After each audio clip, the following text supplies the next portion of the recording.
और पीछे आया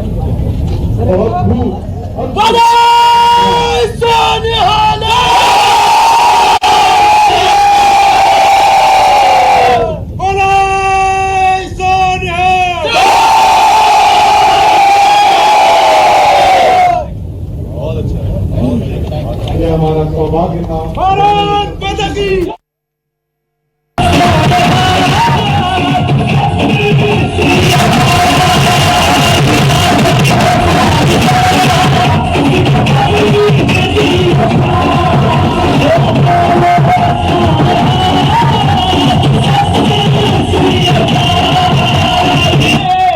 आजाद रहूंगा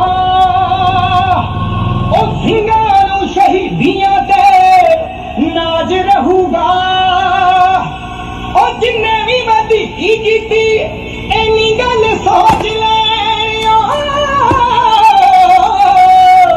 सूद नाल मुड़दा व्याज रहूंगा सूद नाल मुड़दा व्याज रहूंगा।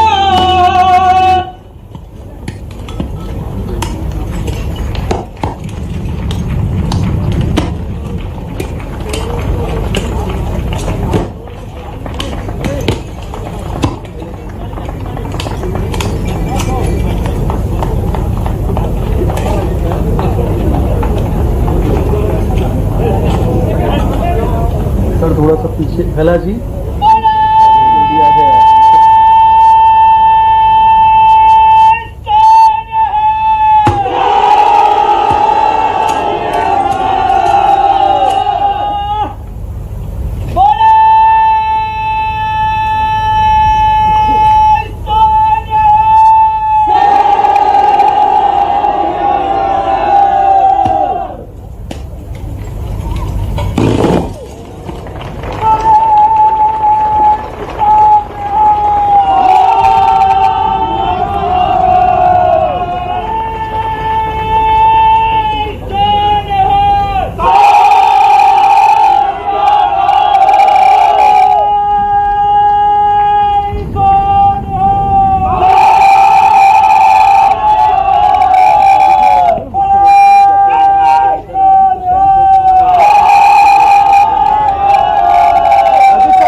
हाथों से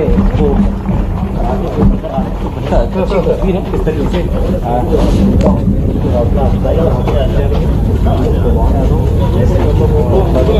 सामने जाओ सामने सामने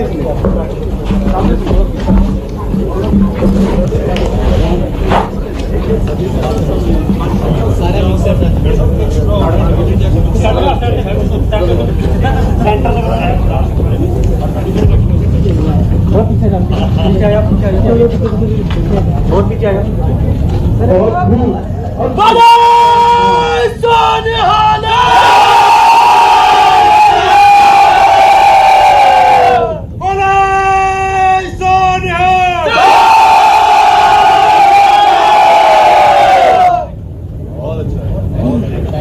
हमारा सौभाग्य था। भारत माता की जय भारत माता की जय भारत माता की जय। शब्दों से सराहना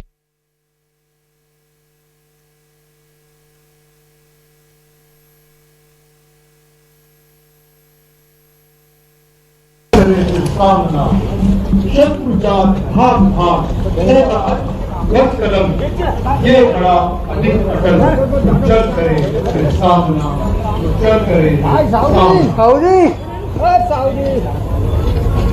कार्यक्रम की अगली श्रृंखला में हमें आमंत्रित करना चाहूंगी लेफ्टिनेंट जनरल प्रीताल सिंह अति विशेष freedom medal general officer commanding 21 corps महोदय से निवेदन है कि अब इस सभा को संबोधित करें।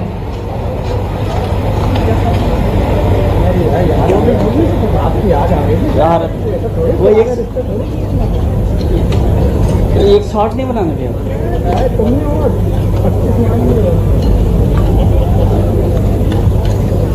बेटा तो सस्पेंड है।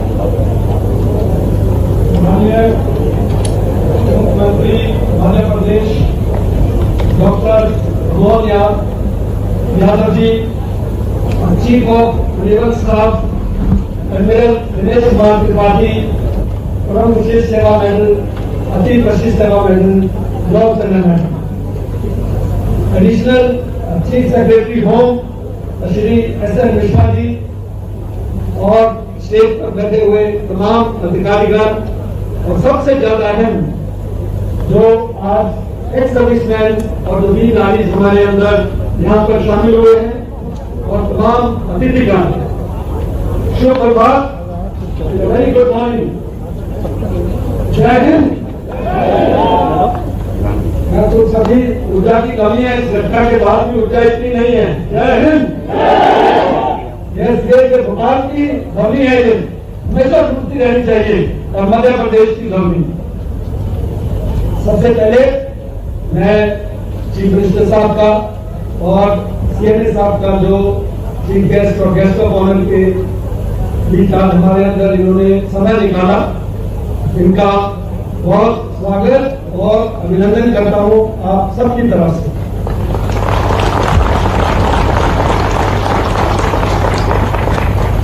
मुझे ये बताने की जरूरत नहीं है कि दोनों का कितना बिजी शेड्यूल रहता है। सीएम साहब अभी बिल्कुल एक इम्पोर्टेंट मीटिंग में थे और इसके बाद सीधा एयरपोर्ट जाकर फिर जगह की तरफ रवाना हो रहे हैं, यहाँ पर लॉज के लिए कार्यक्रम है। इसी तरीके से सीएनए साहब सुबह आज एक ऑलरेडी फंक्शन फ्लैग ऑफ करके वहां पर रन का, उसके बाद यहाँ आए दिल्ली से एयरक्राफ्ट लेकर अभी भारत माता की जय, भारत माता की जय।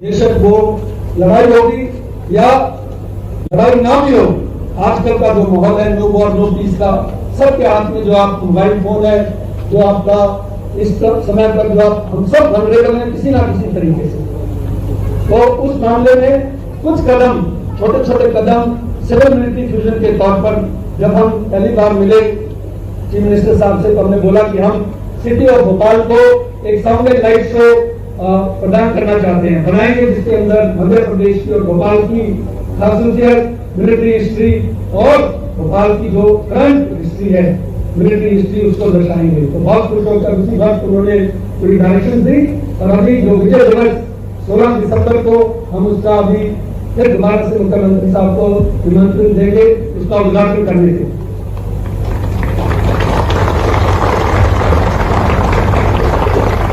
साथ ही साथ एक आयुष सेंटर, यानी कि आप सब समझते हैं कि आज के दौर में कैसे मेडिकल का जो फील्ड है उसमें हमारी जो पारंपरिक जो मेडिकल जो हमारी खुद की जो शिक्षा है उसको कैसे आगे बढ़ाया है। तो फिर चीफ मिनिस्टर साहब ने बोला कि आप बनाइए आयुष सेंटर, हम आपको ozone therapy, mud therapy, Ayurvedic, homeopathic, yoga centre के लिए पूरी मदद देंगे। और यह भी एक सिविल मिलिट्री फ्यूजन का उदाहरण है, क्योंकि इसके अंदर तमाम सिविलियंस, तमाम एक्सर्विसमैन सब इक्वल हिस्सेदार होंगे। तो इसके लिए भी मैं मिनिस्टर साहब का धन्यवाद करता हूँ कि इस पूरे प्रोजेक्ट को उन्होंने पर्सनल प्रोजेक्ट लेके दिया। और अब जो तीसरी खबर को मैं पहली बार इनको न्यूज दे कर रहा हूँ, हालांकि स्टाफ लेवल के ऊपर सेक्रेटरी साहब के लेवल पर हुई है, कि विजय दिवस के दिन हम भोपाल और भारतीय सेना की ज्वाइंट मैराथन 5, 10 और 21 किलोमीटर का भी आयोजन करेंगे, ताकि ये जो सामंजस्य है ये हर फील्ड में है। और पिछले कुछ दिन पहले मैं जब सेक्रेटरी साहब से मिला मिस्टर राम जैन से, तो मैंने उनको और चीफ मिनिस्टर साहब दोनों को आश्वासन दिया कि जब भी किसी भी व्यक्ति को भी विपदा आती है तो जो भी फौज है मध्य प्रदेश के अंदर 21 कोर के सदस्य हैं और बाकी भी जो एयरफोर्स और नेवी के सदस्य हैं वो हर वक्त तैयार है कोई भी कंटिजेंसी को फेस करें।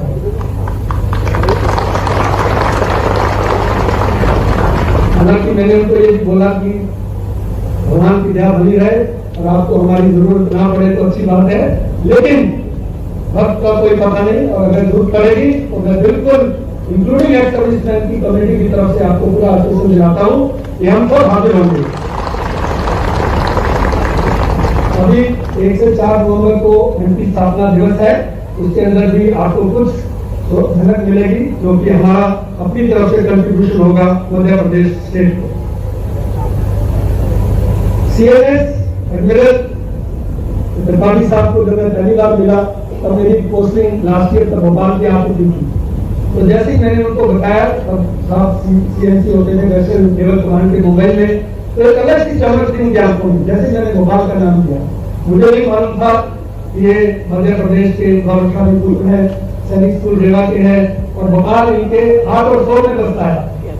और बाद में जब बात चली तो पता लगा कि भोपाल से इनका बहुत पुराना नाता है और इसीलिए एक व्हाट्सएप मैसेज के ऊपर उन्होंने 3 सेकंड के अंदर डिसीजन लिया कि मैं आऊंगा भोपाल, आप सब लोगों को मिलेंगे। और वैसे भी मेरा ये अनुभव है कि नेवल ऑफिसर्स को जब भोपाल की बात चलती है तो उनका जो प्यार है भोपाल के लिए एक अलग सा प्यार है। और फिर मैंने वो सोचा कि ऐसा क्यों है, क्योंकि समुद्र के अलावा उनको इतना पानी कहीं और देखने को नहीं मिलता है। तो इसीलिए जब भी किसी नेवल ऑफिसर का भोपाल की बात करते हैं तो बिल्कुल खुशी से उनका जो खुशी होती है उनको भोपाल के बारे में। अंत में मैं जो बिल्कुल जो आज का जो मेन होता है, हमारे जो वीर नारी और एक्स सर्विसमैन यहाँ आ रहे हैं 1000 की संख्या में, और जैसे कि मैंने बताया करता हूँ, लेकिन शिक्षा भी मिलती है कि अगली बार 2 कोई लेके चलो साथ में, कि अगर एक कोई बोलते तो कम से कम दोबारा नहीं। पर ये सब आपको समर्पित करता हूँ दोनों तरफ जो हमारे सर्विसमैन है, कि चाह नहीं मैं सुरभाला के गहनों में घुसा, चाह नहीं प्रेमी माला में भी प्यारी को ललचा, चाह नहीं सम्राटों के शब्द अभी डाला जाऊं, चाह नहीं देवों के सिर पर चढ़ू भाग्या पर बिठलाऊं, मुझे तोड़ लेना मनमानी उस पथ पर तुम देना फेंक, मातृभूमि पर शीश चढ़ाने जहां पथ जाए भी लगे। थैंक यू, धन्यवाद, जय हिंद।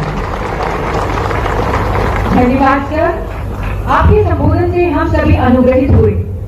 आपका तहे दिल से धन्यवाद।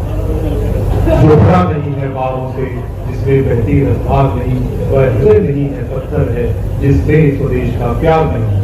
देश प्रेम देशभक्ति की भावनाओं से ओतप्रोत हो चुके इस सभा को, इस माहौल को अब संबोधित करने के लिए मैं आमंत्रित करना चाहूंगा एडमिरल दिनेश कुमार त्रिपाठी, तरल विशिष्ट सेवा मेडल, अति विशिष्ट सेवा मेडल, नौसेना मेडल, नौसेना अध्यक्ष महोदय का उनके मंच पर आकर अपने विचारों को व्यक्त करें और हम सबके साथ साझा करें। धन्यवाद। मध्य प्रदेश के माननीय मुख्यमंत्री doctor Shri Mohan Yadav ji, lieutenant general कृपाल सिंह, जीओसी 21 कोर, जो सबको पता है स्ट्राइक को है हमारे इंडियन आर्मी का, श्री एस.एन. मिश्रा जी, अपर मुख्य सचिव गृह मध्य प्रदेश शासन, ब्रिगेडियर अरुण नायर, निदेशक सैनिक कल्याण निदेशालय Madhya Pradesh, general officers, most importantly respected veterans present here, मंच में उपस्थित सभी डिग्नेटरीज, वीर नारियों,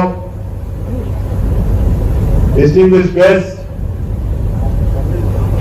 और कुछ देर पहले जो एनसीसी विंग के बॉयज एंड गर्ल्स जिन्होंने बहुत अच्छा रंगारंग कार्यक्रम प्रदर्शन किया था, और मुख्यमंत्री जी के आने के बाद जो दिल को दहलाने वाला डेयरिंग परफॉर्मेंस 102 इंजीनियर रेजिमेंट के जवानों ने प्रदर्शन किया था। कई बार ऐसे लग रहा था कि मैं इंडिया हैज गॉट टैलेंट देख रहा हूं यहाँ सामने। और सभी को हार्दिक अभिनंदन।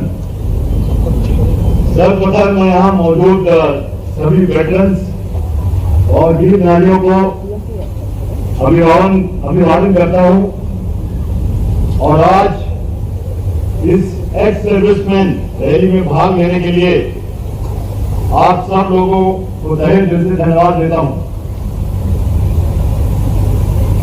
आप सबके बीच उपस्थित होकर मुझे अत्यंत गौरव और हर्ष की अनुभूति हो रही है। not only because I belong to Madhya Pradesh and I have got very close relations with Bhopal, but because of the presence of large number of veterans जिन्होंने कई सालों तक देश की सेवा की है और चाहे वो 1965 का हो चाहे 1971 का वॉर हो उसमें पार्टिसिपेट किया और देश की रक्षा की है और अभी भी रिटायरमेंट होने के बाद भी अपनी अपनी फील्ड में अपना सहयोग दे रहे हैं नेशनल डेवलपमेंट में। आज यह आयोजन सम्मेलन मात्र नहीं है बल्कि यह एक अवसर है जहां मैं आज हमारे कृतज्ञ राष्ट्र और तीनों सेनाओं की तरफ से उपस्थित सभी भूतपूर्व सैनिकों और उनके परिवारों के अमूल्य योगदान के लिए आभार प्रकट करना चाहता हूं। इंडियन आर्म फोर्सेस पूरे गर्व के साथ भारत की सेवा में समर्पित है। हमारी सेनाएं सशक्त एवं समर्थ हैं।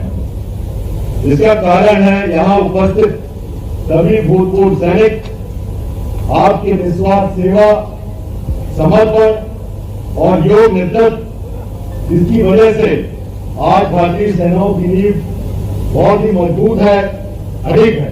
तो आपको सैल्यूट। मैं आपकी सेवा के लिए हार्दिक धन्यवाद देना चाहता हूं। आज हमारी सीमाएं सुरक्षित हैं, चाहे वो जल में हो, थल में हो या हवा में हो, और हम किसी भी चुनौती का सामना करने के लिए एकदम तैयार हैं। यह सब आप सबके महत्वपूर्ण योगदान से ही संभव हो पाया है। आप भूतपूर्व सैनिकों ने अपने कौशल और कठिन परिश्रम से यह सुनिश्चित किया है कि भारत का ध्वज हमेशा ऊंचा रहे और भारत का गौरव और गरिमा सुरक्षित रहे। देवों सज्जनों, भारत के मध्य में स्थित मध्य प्रदेश भारत का हृदय है। इसलिए हमारे प्रदेश के वीर जवान दिलेर और दिलदार हैं। मध्य प्रदेश का इतिहास वीरता और साहस की गाथाओं से पूर्ण है। इस मिट्टी में पैदा हुए पुरुष और महिलाओं ने हर युग में मातृभूमि की रक्षा के लिए योगदान दिया है, जिनमें तात्या टोपे हो, चाहे चंद्रशेखर आजाद हो, चाहे डॉक्टर बी.आर. अम्बेडकर हो। मैंने पहले रानी लक्ष्मीबाई जी का भी नाम लिखा था, बड़ो झांसी में उनका सम्राट था।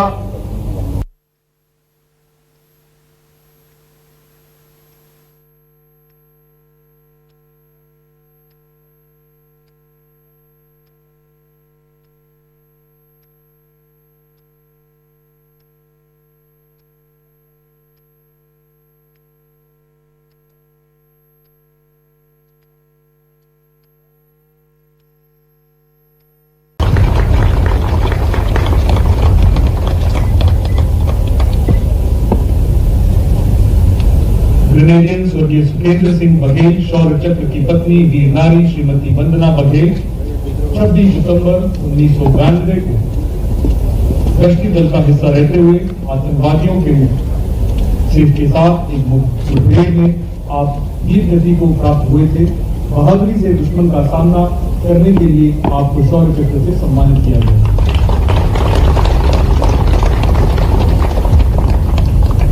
सीएपीएन स्वर्गीय रामस्वरूप की पत्नी वीर नारी श्रीमती सविता देवी।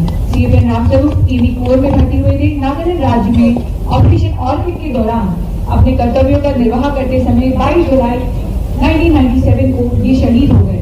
श्रीमती सविता देवी वर्तमान में त्रिवेणी सेंटर में कार्यरत हैं। सीएपीएन स्वर्गीय रामस्वरूप।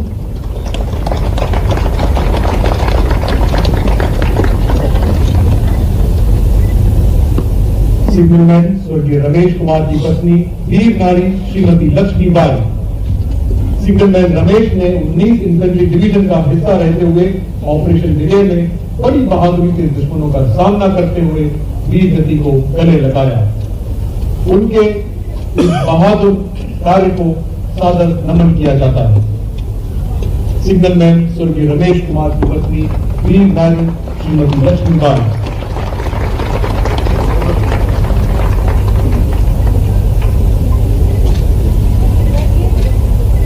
स्वर्गीय नायक दिनेश चंद्र की पत्नी वीर नारी श्रीमती गुणमाला द्विवेदी। आपके पति 104 इंडियन रेजिमेंट में तैनात थे, जो 1982 में सियाचिन के बर्फीले इलाके में सैन्य सेवाओं के दौरान एक भीषण हिमस्खलन की चपेट में आ गए और वीर गति को प्राप्त हुए। नायक स्वर्गीय दिनेश चंद्र की पत्नी वीर नारी श्रीमती गुणमाला देवी।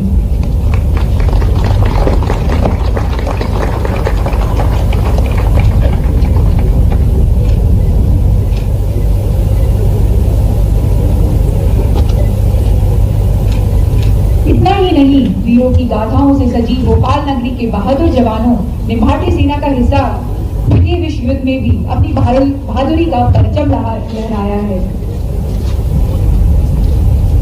उनकी वीर गाथाओं को समेटते हुए आज उनकी पत्नियां महावीर नारियां अब अलंकरण समारोह में आगे आ रही हैं और अपनी वृद्धावस्था की तमाम मुश्किलों को दरकिनार करते हुए महावीर नारी की यात्रा को जीवंत कर रही हैं। जोरदार तालियों के साथ स्वागत कीजिए सर्वप्रथम सिपाही स्वर्गीय मुंशीर अहमद की पत्नी वीर नारी श्रीमती फातिमा बी। आपके शौहर में वर्ष 1943 से 1950 तक भारतीय सेना में हिस्सा रहते हुए सेवाएं दी हैं।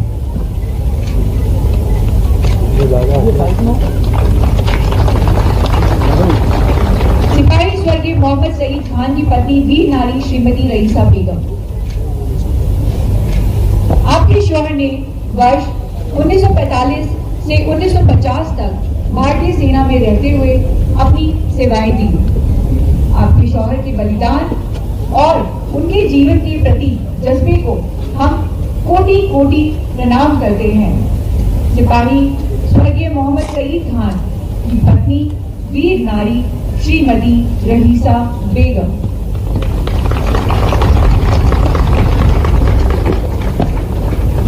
सिपाही स्वर्गीय मोहम्मद शरीफ की पत्नी श्रीमती नफीसा बी।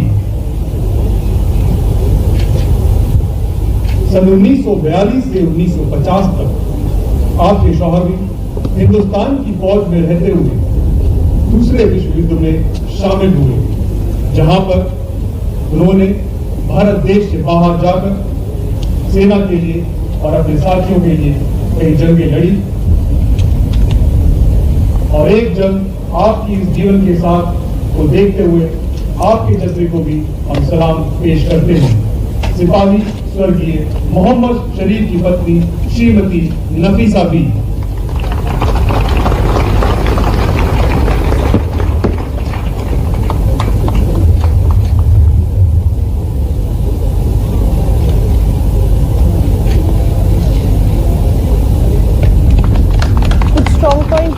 धन्यवाद सर। माननीय मुख्य अतिथि महोदय से मेरा अनुरोध है कि इसी गौरवशाली गाथा में एक नया अध्याय जोड़ते हुए अपने सुवचनों एवं मार्गदर्शन से हमें संबोधित करें। माननीय मुख्यमंत्री महोदय।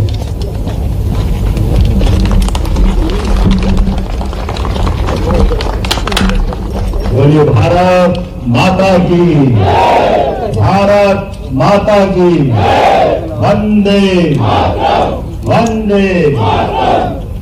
जो उत्साह उमंग से भरे भूतपूर्व सैनिक रैली के आज के कार्यक्रम में हम सबका खुशी का दोहरा दिन है। आज हमारे लिए सौभाग्य की बात है, हमारे मध्य प्रदेश की धरती से निकल करके विश्व के सबसे बड़े लोकतंत्र के लोकतांत्रिक सबसे बड़े देश में आज हमारी सेना के लिए अपना नेतृत्व प्रदान कर रहे एडमिरल दिनेश कुमार त्रिपाठी जी, मैं आपका स्वागत करता हूं, अभिनंदन करता हूं। मध्य प्रदेश सरकार की ओर से आपको प्रणाम करता हूं। हमारे लिए सौभाग्य की बात, सरकार के लिए इससे बड़ा गौरव क्या है, हमारे अपने परिवार से निकल करके कोई देश में खास करके सेना के क्षेत्र में जाकर के नेतृत्व करें, ये हमारी अपनी मध्य प्रदेश की गौरवशाली विरासत का ही एक तरह से नाम हो सकता है, जिनके आधार पर हम राजा भोज, विक्रमादित्य और नाना प्रकार के अलग अलग प्रकार के वीर सेनानियों को याद करते हैं। मैं इस मंच के सुंदर अवसर को उपलब्ध कराने के लिए लेफ्टिनेंट जनरल सुजीतपाल सिंह जी आपका भी स्वागत करता हूँ, अभिनंदन करता हूँ। General officer commanding frontman force हमारे ACS SN मिश्रा जी, सुमित कपटियाल जी, major general Sharad Kumar Srivastava ji, brigadier Arun Nair जी। ये आकाशवाणी में एक कार्यक्रम आता था, आकाशवाणी का पंचरंगी प्रोग्राम, जिसमें विविध रंगों के साथ हमारे अपने सभी रस रंग के साथ उसके गानों का प्रसारण किया जाता था। और विविधता के लिए कितने का सोच सकते हैं, आज के इस कार्यक्रम में एक एक का अलग अलग प्रकार से आनंद ले रहा था। वाकई दिल जीत लिया, इतना सुंदर आयोजन आपने किया है। मेरी अपनी ओर से आप सबको बधाई। और जो आपने कहा है कि सेना की वर्तमान जीत के लिए अगर आधार कोई बनता है तो उसका भूतपूर्व सैनिक होता है। वो अपनी मजबूत नींव से हमारी वर्तमान की सेना का हौसला बुलंद करता है। मैं सभी भूतपूर्व सैनिकों को बधाई देना चाहूंगा। हमारे गौरवशाली देश की गौरवशाली परंपरा है। यद्यपि हम जिस संस्कृति को मानते हैं उस संस्कृति में तो हमारे लिए आने और जाने का क्रम भी नियत है। जो जन्मा है उसको जाना है, लेकिन आने और जाने के क्रम में हमारे लिए परमात्मा जो मौका देता है उस मौके का सदुपयोग करके हम अपने जीवन को धन्य बनाएं। लेकिन ये सामान्य व्यक्ति के लिए हो सकता है। आप तो और उससे 2 कदम आगे वाले लोग हैं, जो 142 करोड़ लोगों का जीवन धन्य बनाते हुए आपने अपने जीवन का उत्कृष्ट समय दिया और वर्तमान के मंच को गौरवान्वित किया। मैं आपका स्वागत करता हूँ, अभिनंदन करता हूँ। वीरता का प्रतीक, साहस का उचित सम्मान, भारत का हर वीर सिपाही मातृभूमि की शान है। मैं आप सबका पुनः स्वागत करता हूँ, अभिनंदन करता हूँ। आज हमारे बीच हमने प्रदेश की वीर नारियों, भूतपूर्व सैनिकों और उनके परिजनों का भी सम्मान किया है। मैं अपने प्रदेश के 8.5 करोड़ जनता की ओर से भी आपका स्वागत करता हूँ, अभिनंदन करता हूँ। भारत माता की रक्षा में जो सैनिक डटे रहते हैं, अभी उनके अपने पराक्रम पुरुषार्थ के छोटे लघु नाटिका में ध्यान दिया है। क्या सर्दी, क्या गर्मी, क्या धूप, क्या आंधी, क्या तूफान, वो तो छोड़ो, ये हमारी ट्यूबलाइट ऐसे चला रहा जैसे चना चबीना चला रहा हूं। कितना आनंद आया देखकर। कोई सोच सकता है कि सिर के ऊपर कोई नारियल फोड़ दे और हमारा वीर जवान की गर्दन मालूम पड़ा और ऐसा वैसा हो तो गर्दन लटक जाए। लेकिन एक एक कला, एक एक भाव, हमारे अपने उनके अंदर के जज्बे, इस जज्बे के बलबूते पर तो 200 से ज्यादा देश है और भारत का सबसे सम्मान ज्यादा इसीलिए करते हैं कि यहाँ की सेना अपनी इस स्थिति में है। मुझे इस बात का गर्व है। और एक बार नहीं, 2 बार नहीं, जब भी मौका पड़ा हमारे सैनिकों ने अपनी 20वीं 21वीं भूमिका अदा की है। मुझे इस बात का गर्व है। कोई भी वर्ल्ड वार हो, आजादी के पहले का या बाद का हो, हमारी सेना ने सदैव भारत को गौरवान्वित किया है, लोकतंत्र की रक्षा की। मुझे इस बात की भी प्रसन्नता है, आजादी के बाद हमारे साथ भी कई देश हुए आजाद हुए, लेकिन आज उनकी आज की हालत क्या हुई? उनका अपना लोकतंत्र खतरे में पड़ा, उनका अपना बाकी सिस्टम बिगड़ा। लेकिन अगर भारत का वर्तमान ये जो इतना सुंदर और मजबूत है, तो उसकी सबसे बड़ी भूमिका है हमारे सैनिकों की अनुशासनबद्ध रहते हुए अपनी भूमिका में उचित तरह से निर्वहन करना। दुश्मन आग दिखाए तो घर में घुस के मारना, ये नरेंद्र मोदी जी का समय है। हमें इस बात का भी आनंद है। आमतौर पर हम मानव के लड़कर के मानव के आधार पर युद्ध के कौल में जाते थे, लेकिन अब बदलते दौर में यशस्वी प्रधानमंत्री नरेंद्र मोदी जी के समय जिस प्रकार से सेना का मनोबल बढ़ा और सेना को लेकर के जो जिस प्रकार से सोचा गया, मुझे स्वर्गीय अटल बिहारी वाजपेयी जी का भी स्मरण आ रहा है। हमारे अपने कारगिल युद्ध को देख करके पूरा देश अलग दुनिया में था, एक अलग प्रकार की चुनौती थी। दुश्मन ऊपर था, हमारे सैनिक नीचे थे, लेकिन नीचे से जाकर के भी ऊपर जाने के अलावा भारत में जो पराक्रम किया, ये भूतों में भविष्य में कभी कोई सोच नहीं सकता, वो सेना ने करके दिखाया था। हमें इस बात का गर्व है।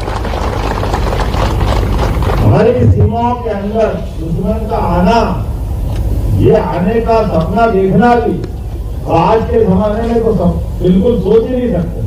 लेकिन मुझे इस बात की प्रसन्नता है, हमारे रणबांकुरों ने अपने प्राणों की आहुति दे करके अपने जीवन के बहुमूल्य समय को आपने चाहे आप रिटायर हुए हो, लेकिन कागज पे रिटायर हुए, देश की सेवा से रिटायर नहीं, आप देश की सेवा में सदैव जाने जाओगे, ये मैं जानता हूं, और आपकी भूमिका भी होगी। इसलिए हमारे सभी भूतपूर्व सैनिक जो आज यहाँ इस रैली में पधारे हैं, मैं उनका भी अभिनंदन करता हूँ और दीपावली के अवसर पर आप सबको अग्रिम मंगल कामना देता हूँ, बधाई देता हूँ।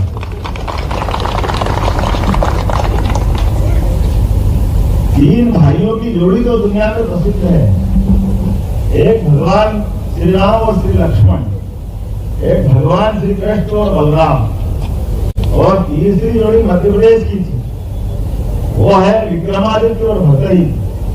इन जोड़ियों का तो हमको स्मरण था, लेकिन सेना में दोस्तों की जोड़ी बनती है, ये जोड़ी हम देख रहे हैं अपने आंखों के सामने, ये अलग जोड़ी है। एक क्लास के दो मित्र अपने साथ पढ़ते पढ़ते अपने अपने क्षेत्र में भारत की सेना का नेतृत्व करे, अलग अलग क्षेत्र में।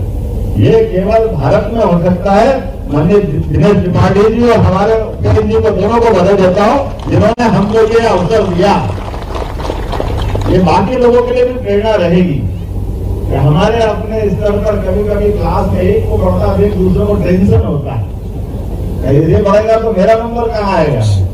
लेकिन हमारे देश के अंदर ये उदाहरण है, और एक उदाहरण मैं और स्मरण करना चाहूंगा। इस देश के अंदर ये वर्तमान के दौर में नेतृत्व क्षमता को लेकर के, परिपक्व नेतृत्व के आधार पर हमारे यहाँ कई सीनियर नेता थे, लेकिन उसके बावजूद भी नरेंद्र मोदी जी ने जिस ढंग से अपनी इस दौर को संभाला, मैं उनका पुनः बधाई देना चाहूंगा। सेना के क्षेत्र में इस प्रकार से सेना का मनोबल बढ़ाने के लिए और देश का मनोबल ऊंचा रखने के लिए वो काम कर रहे हैं। कहने के लिए इतनी सारी बातें बहुत लंबी बात हो सकती, लेकिन देश का सीना और देश का खून और देश की सेना का मनोबल ये कब बढ़ता है, जो हमारा लीडर हमारा आगे बढ़ करके ऐसे कई अवसर उपलब्ध कराता है जो देश को गौरवान्वित करते हैं। हमें इतना आनंद आता है, ये केवल एक बात नरेंद्र मोदी जी के कार्यकाल में हो सकता है कि वो अमेरिका से भी बराबरी से बात करते हैं और रूस को भी उसी श्रेणी में रख करके हिम्मत के साथ मुकाबला करते हैं। ये है लोकतंत्र की ताकत और ये है नरेंद्र मोदी का समय। रूस यूक्रेन युद्ध हो या यूक्रेन रूस के आगे बढ़ते और कोई युद्ध हो, हम सब देख रहे हैं अपने सेना के भरोसे से देश की अंदर की आवश्यकताओं को लेकर एक एक प्रकार से सेना के लिए कौन से संसाधन हो सकते, कौन से विमान हो सकते। आपके लिए भी हमारे यहाँ गया जमाना, मैं कभी ज्यादा जानता तो नहीं, मुझे मालूम है कि हमारे यहाँ कोई अपनी सेना से रिटायर करता था तो हम उसको टिप टाप करके अपनी सेना में लगा लेते। पुराना जमाना तो यही था, लेकिन अब क्या हो गया, अब जमाना ऐसा हो गया नई टेक्नोलॉजी का नवीनतम साधनों से युक्त अगर कोई हथियार आता है या पोत आता है तो हमारी सेना को समर्पित करते। ये है वर्तमान का समय और ये है भारत की ताकत। तेजस विमान हो, विदेश से आयात करना तो सुख ही हो, हमको कोई आपत्ति नहीं। तकनीक से हमारी कोई प्रश्न नहीं, तकनीक के बारे में कोई चिंता नहीं, लेकिन तकनीक के साथ साथ अपने स्वदेशी भाव को भी बढ़ाने की जरूरत और उस तरह से सेना के साथ कदम से कदम मिलाकर पूरे देश में अलग प्रकार का वातावरण बना हुआ।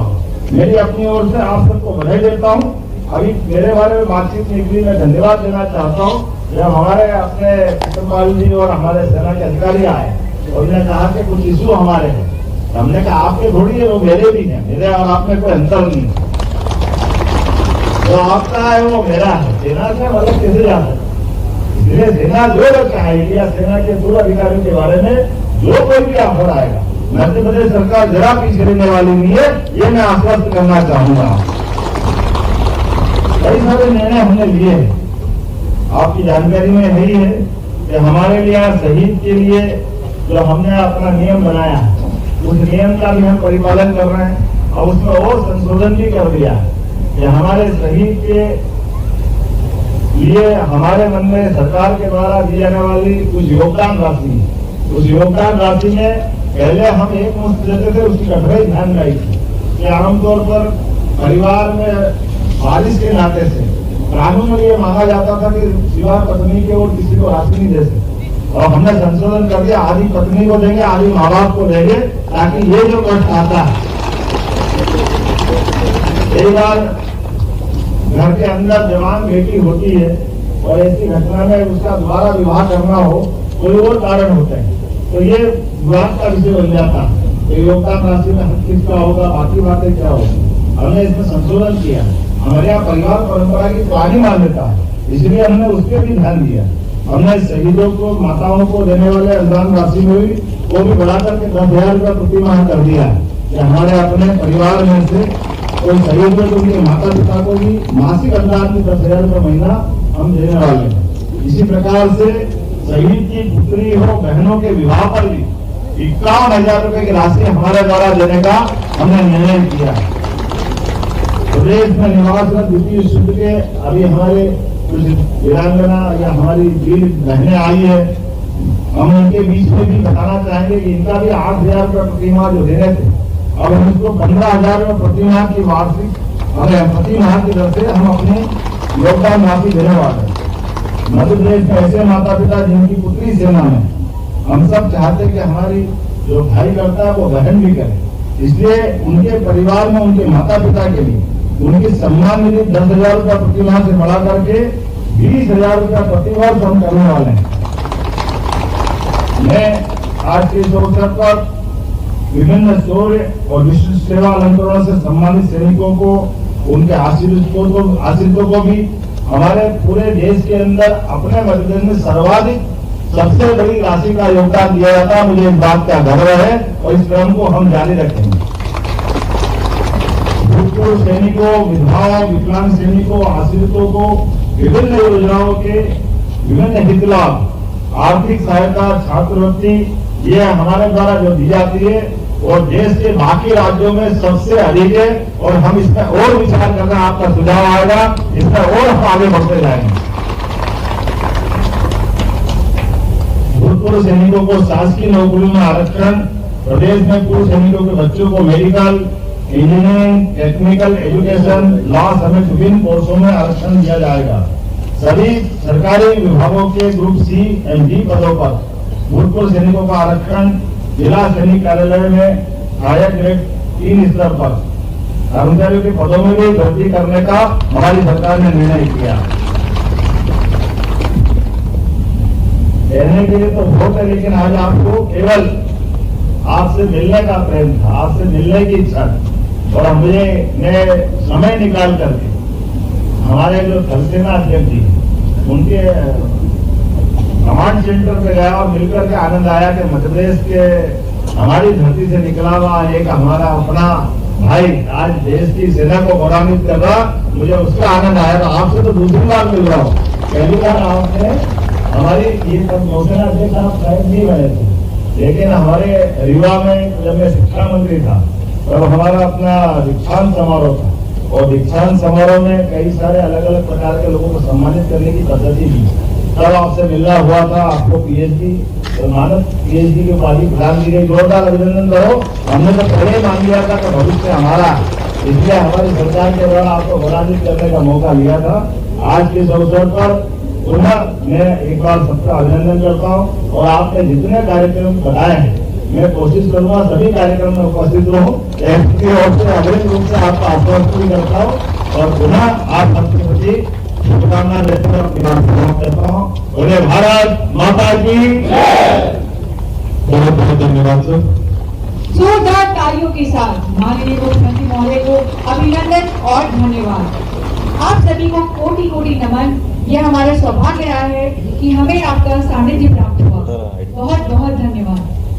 कार्यक्रम के अंतिम चरणों की तरफ बढ़ते हुए अब आमंत्रित करना चाहूंगा अपर मुख्य सचिव गृह श्री श्री एस.एन. मिश्रा महोदय जी का आपसे सविनय निवेदन है कि आप मंच बढ़ाकर धन्यवाद प्रस्ताव का संबोधन कर हम सभी के बीच अपने विचारों को साझा करें। श्री एस.एन. मिश्रा जी। आज इस भूतपूर्व सैनिक रैली में उपस्थित हमारे प्रदेश के मुखिया परम आदरणीय मुख्यमंत्री महोदय डॉक्टर मोहन यादव जी, हमारे प्रदेश के धरतीपुत्र नौसेना अध्यक्ष देश के पाठीदार, यहाँ पे 21वीं कोर के core commander उत्तमपाल Singh, Pritpal Singh ji, brigadier Anurag ji, major general शरद श्रीवास्तव साहब, सुमित कलियाल साहब, उपस्थित सभी सम्माननीय आदरणीय अधिकारीगण, यहाँ पे उपस्थित सभी आदरणीय वीर नारियां, भूतपूर्व एवं सेवारत सैनिक गण, इस प्रदेश के 1 लाख से ज्यादा हैं, उनके रूप में उपस्थित सभी सम्माननीय यहाँ पे भूतपूर्व सैनिकगण, देवियों सज्जनों, आप सभी को प्रणाम करते हुए मैं सर्वप्रथम सभी वीर नारियों, समस्त भूतपूर्व सैनिकों, कार्यरत और उनके परिवारों का हृदय से आभार व्यक्त करना चाहूंगा जो इतनी बड़ी संख्या में